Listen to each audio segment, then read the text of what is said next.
My Fallout 76 beta review video tried to offer as balanced a viewpoint as I could, criticizing 76's obvious problems, while still holding out a scrap of hope that things would improve between the beta and the full release. That shred of hope has been extinguished. Bethesda was kind enough to send me a review code to play in the beta and the full release, and it is with a heavy heart that I still have to echo all of my concerns from the beta in the full release of the game. I wanted to believe there was magic with this world, and I guess if you look, I suppose, if you search hard, you can find it. It's like you can almost taste the good Bethesda magic right under the surface. But you're so distracted by the game's terrible performance, lack of identity, and overall design missteps that any semblance of hope evaporates within just a few hours of playing 76. It's rare that I actively tell viewers to avoid buying a title at launch, but at $60, Fallout 76 is not worth the entry price, at least not in its current state. I love the world of Fallout. The classic music bumping from your Pip-Boy as you cruise across radiated fields full of mutants jumping from town to town in this post-apocalyptic, quirky world.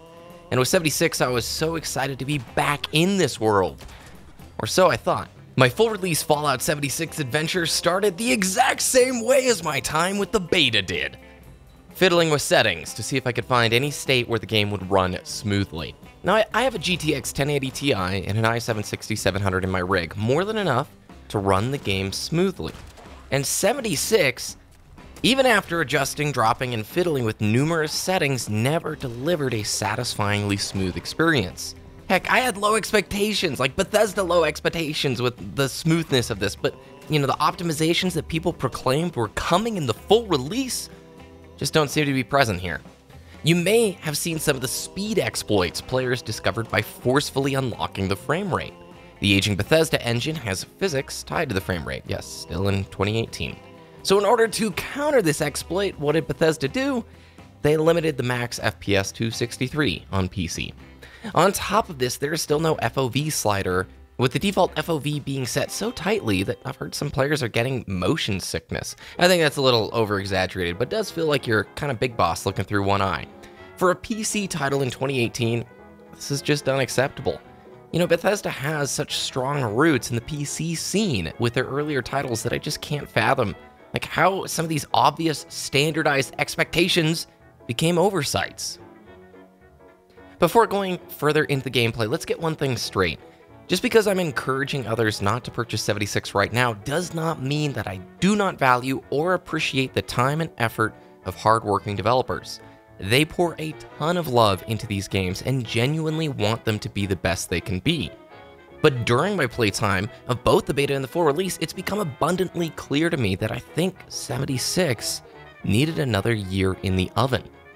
From a gameplay and quest design standpoint, the lack of NPCs and traditional Fallout storytelling makes the game feel devoid of motivation. Storytelling is at the central core of Bethesda Studio games, and you can only listen to so many audio logs in 76 before your mind starts to wander. Your mind wanders into questions like, why are there no real NPCs in this game? Like, for real. You can only experience so many fetch and kill quests before questioning what the purpose of all of this is. To what end are we completing these tasks? Is it for some endgame raid? For some ultra high level content with sweet loot? Or maybe it's for some giant story resolution where we slay a big radioactive dragon living in the woods plaguing the town? I don't think any Bethesda dev could give you a straight answer to this question. What's the purpose of all this fetch and kill content? Why are we gearing? What's the purpose? And simply put, when it comes to investment games, I feel that if there are not hints of motivation driving the player towards endgame goals, then every task feels insignificant and valueless. And at the end of the day, it just starts to feel like an unfinished early access survival sandbox game. And even then, it doesn't do the survival tropes very well. There's a lack of identity here, and it doesn't hit the same high watermark that Bethesda games usually hit. I went into Fallout 76 with as open a mind as I think I could have had. Bethesda titles have made up some of my favorite games of all time. I wanted 76 to succeed, and when it clearly didn't, it just made me sad, to be honest. Maybe if you're an ultra committed fan to the Fallout series, this could be worth it. Or maybe if you have a really committed group of friends who are all agreeing to play the game consistently together, right, maybe then it's a feasible pickup. But for the rest of you guys, I just want to encourage you to wait for Bethesda to demonstrate some forward progress with the title.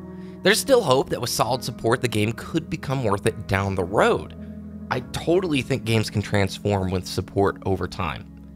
But as it stands now, and at this time, 76 is not worth the asking price. And frankly, it just, like I said, I was a bit sad because I respect Bethesda games quite a bit. I mean, you can really look at the Fallout series and you can criticize Fallout 4 for maybe being a more casual version as they get rid of some of the complexities and the nuances from New Vegas and 3 into 4. But storytelling was always this pillar at the center of the Bethesda games that allowed you to overlook a lot of the other shortcomings with the Bethesda titles. And it's like they stripped away with 76 one of their greatest, strongest traits, the storytelling. And you're left then to sort of create the fun on your own. I just don't think that hits the watermark, that hits the quality of game that we're used to with Bethesda. I'd love to know what you guys think about Fallout 76, this whole debacle over the last 3 or 4 weeks. Are you playing the game? Did I get it totally wrong? Are you loving the game? I understand that. In my beta video, I really did talk about how there's some magic here, but it's just buried under a bunch of other detracting factors.